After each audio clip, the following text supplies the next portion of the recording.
American short seller సంస్థ Hindenburg Adani గ్రూప్ని గట్టిగానే టార్గెట్ చేసినట్లుగా కనిపిస్తుంది. గత ఏడాది జనవరి 2023లో చేసినటువంటి వ్యాఖ్యల కారణంగా అప్పట్లో అదానీ గ్రూప్ భారీ నష్టాలను చవిచూసినటువంటి పరిస్థితి. ఆ తర్వాత అదానీ గ్రూప్ కోలుకోవటం జరిగింది. మరలా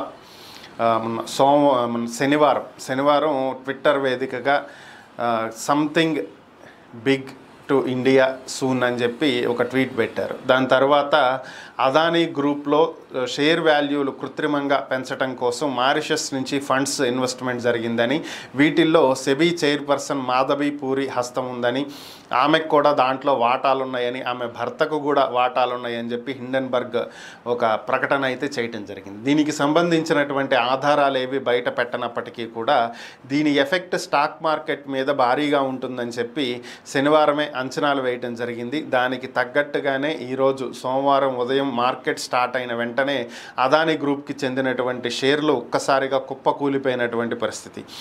ఒకసారి అదానీ షేర్లు ఈరోజు పరిస్థితి కనుక చూసినట్లయితే అదానీ ఎనర్జీ సొల్యూషన్స్కి సంబంధించినటువంటి షేర్లు భారీగా 17% పతనం అవటం జరిగింది.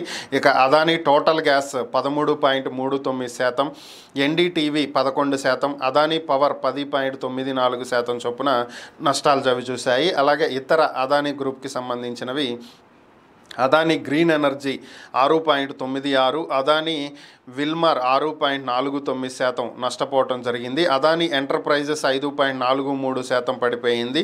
అలాగే అదానీ పోర్ట్స్కి సంబంధించినటువంటి షేర్లు 4.95%, Ambuja cements 2.53%, ACC cements 2.42% stock మార్కెట్లో నష్టాలను చవిచూసినాయి.